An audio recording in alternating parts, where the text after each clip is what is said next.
وهذا الشعب سمعنا منه الكثير في الشارع، سمعنا شعارات، سمعنا أصوات، سمعنا.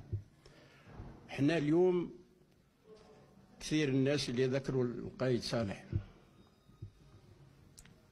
القايد صالح هذا من العهدة الرابعة هو كوميسار بوليتيك تاع بوتفليقة، ولا محافظ سياسي تابع يمجد في بوتفليقة.